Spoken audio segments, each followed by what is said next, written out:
চনৰ ৩ ডিচেম্বৰত ৰাষ্ট্ৰসংঘই বিশ্ব প্ৰতিবন্ধী দিৱস হিচাপে পালন কৰিছিল আৰু আহি আজিলৈকে এই দিৱসটো পালন কৰা হয়। আমাৰ কোকৰাঝাৰতো BTDৰ যি এটা সংস্থা আছে তেওঁলোকৰ বৰ্তমান তেওঁলোকে যি কমিটি আছে এই কমিটিয়ে আজি এই দিৱসটো উদযাপন কৰিছে। BTR যি প্ৰতিবন্ধী সংস্থা তেওঁলোকৰ যি এটা NGO আছে তেওঁলোকে পালন কৰিছে। ইয়াত 5খন যি জিলা কমিটি আছে সেই জিলা কমিটিৰ পৰা তেওঁলোকে আহিছে। তো ভাল এটা ইয়াত অনুষ্ঠান এটা আৰম্ভ কৰিছে। অলপ পিছত ছ'চিয়েল ৱেলফেয়াৰ ডিপাৰ্টমেণ্টৰ ফালৰ পৰা কিছুমান বিষয়বস্তু তেওঁলোকে ডিষ্ট্ৰিবিউশ্যন কৰিব। ইয়াত EM গৌতম দাস ডাঙৰীয়া আছে, ৰেওদাৱাৰ নাজিহাৰী ডাঙৰীয়া আছে, এফিচিয়েলসকল আছে, তেনেকুৱা অফিচাৰসকল আছে, CSD ডিষ্ট্ৰিক্ট অফিচাৰসকল আছে। তো আমাৰ যি অঞ্চল এই অঞ্চলত তেনেকুৱা কোনো এটা অনুষ্ঠান নাই। প্ৰতিবন্ধীসকলৰ কাৰণে তেনেকুৱা কোনো অনুষ্ঠান নাই।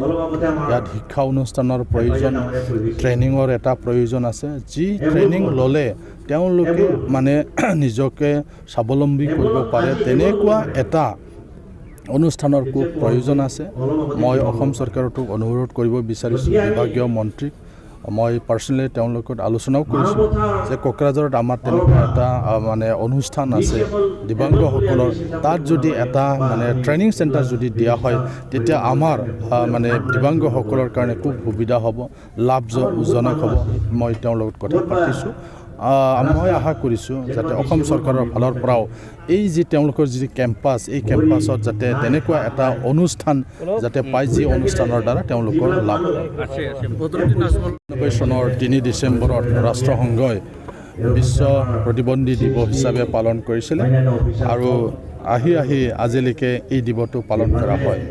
আমাৰ কোকৰাঝাৰতো BTDৰ যি এটা সংস্থা আছে তেওঁলোকৰ বৰ্তমান তেওঁলোকে যি কমিটি আছে এই কমিটিয়ে আজি এই দিৱসটো উদযাপন কৰিছে। BTR যি প্ৰতিবন্ধী সংস্থা তেওঁলোকৰ যি এটা NGO আছে তেওঁলোকে পালন কৰিছে। ইয়াত 5খন যি জিলা কমিটি আছে সেই জিলা কমিটিৰ পৰা তেওঁলোকে আহিছে। তো ভাল এটা ইয়াত অনুষ্ঠান এটা আৰম্ভ কৰিছে। অলপ পিছত ছ'চিয়েল ৱেলফেয়াৰ ডিপাৰ্টমেণ্টৰ ফালৰ পৰা কিছুমান বিষয়বস্তু তেওঁলোকে ডিষ্ট্ৰিবিউশ্যন কৰিব।